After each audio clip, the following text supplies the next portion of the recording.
ढेर सारी साड़ियां सुरभि के सामने थी, लेकिन सुरभि कुछ पसंद नहीं कर पा रही थी। ऐसा नहीं था कि साड़ियां अच्छी नहीं थी, बल्कि साड़ियों के दाम इतने थे कि वो सोच में पड़ गई थी। पास ही बैठी हम उम्र लड़की के माता पिता बहुत चाव से उसके लिए साड़ियां पसंद कर रहे थे। सुरभि, जल्दी जल्दी पसंद करो, और भी काम है। मामा कब तक खड़े रहेंगे बेटा? मामी ने आवाज दी। मामी, आप ही बताइए ना, कौन सी लूं? ये सब बहुत महंगी है, सुरभि ने धीरे से मामी से कहा। सुरभि, तुम ज्यादा मत सोचो, तुम्हारे दोनों मामा मिलकर खर्चा कर रहे हैं, सब हो जाएगा। अब जल्दी जल्दी लो, लाल, हरी, नीली सब ही तो अच्छी है, चलो जल्दी करो अब। मामी ने कुछ साड़ी अलग करते हुए कहा। सुरभि को पल पल उसकी माँ की याद आ रही थी। माँ होती तो शादी का हर एक सामान कितने जतन से लेती। वैसे मामा मामी सब कुछ खरीद रहे थे, लेकिन वो मात्र एक औपचारिकता सा लग रहा था। शायद वे लोग बहुत खुश थे कि अब से वे लोग सुरभि की जिम्मेदारी से मुक्त हो जाएंगे। पिताजी के निधन के समय तो सुरभि की उम्र बहुत कम थी, उसे तो उनकी कोई भी स्मृति तक नहीं। मामा ने पैसों से मदद की और माँ ने सुरभि को बड़ा किया, लेकिन 2 साल पहले सुरभि ने उन्हें भी खो दिया। तब से सुरभि कभी बड़े तो कभी छोटे मामा के घर रहती थी। शादी की तैयारियां हो गई थी, सुरभि की बारात आ चुकी थी। सुजल को सुरभि की सादगी बहुत भा गई थी और एक ही मुलाकात में उसने सुरभि से शादी करने के लिए हामी भर दी थी। सुरभि को दुल्हन के रूप में देख मामा मामी बहुत खुश थे।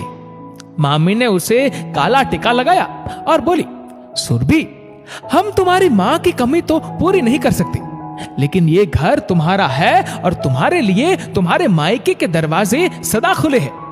ये सुनकर सुरभि की आंखों से आंसू आ गई और वो उनके गले लगकर बोली, मामी, अब भगवान जी से एक ही प्रार्थना है कि मुझसे मेरे अपनों को जुदा ना करे। पहले पापा, फिर माँ, मैं तो बिल्कुल अनाथ। वो अभी अपना वाक्य पूरा कर दी कि तभी सुरभि की होने वाली सास कमरे में आई और सुरभि के आंसू पोंछते हुए बोली, सुरभि, खबरदार, जो तुमने कभी ऐसा कुछ कहा तो।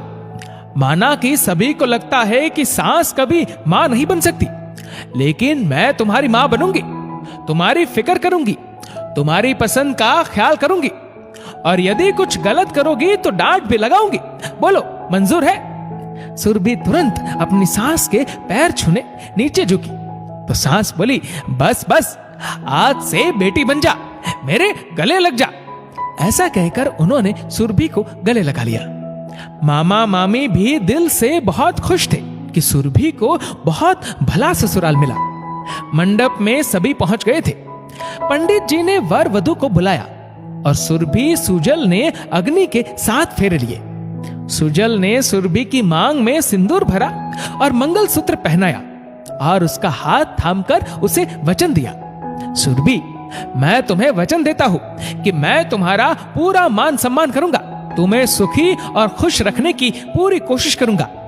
सुरभि ने पास ही रखी अपने माता पिता की फोटो को नमन किया और उनका आशीर्वाद लिया। सुरभि की विदाई हो गई और वो अपने ससुराल पहुंच गई। सास ने एक मां बनकर उसका साथ दिया और सुजल ने भी अपना वादा निभाया। आज 25 साल बाद सुरभि की सांस अपनी अंतिम सांस ले रही थी। तब उन्होंने सुरभि से कहा, सुरभि, तुमने बेटी से बढ़कर मेरी सेवा की, बस एक ही प्रार्थना है, अगले जन्म तुझे अपनी कोख से पैदा करूं। ऐसा कहते कहते उनकी सांस टूटने लगी। सुरभि ने उनके मुख में गंगा जल की 2 बूंदें डाली और उन्होंने अपना हाथ सुरभि के सिर पर रखा और आखिरी सांस ली।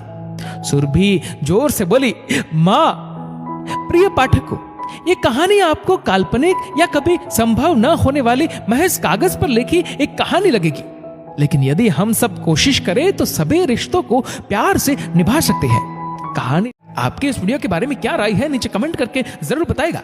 और वीडियो अच्छा लगा हो तो इस वीडियो को लाइक करेगा, शेयर करेगा ज्यादा से ज्यादा लोगों तक, और ऐसे ही और भी इंस्पिरेशनल वीडियोस के लिए सब्सक्राइब करें हमारे यूट्यूब चैनल को और फेसबुक पर फॉलो करें हमारे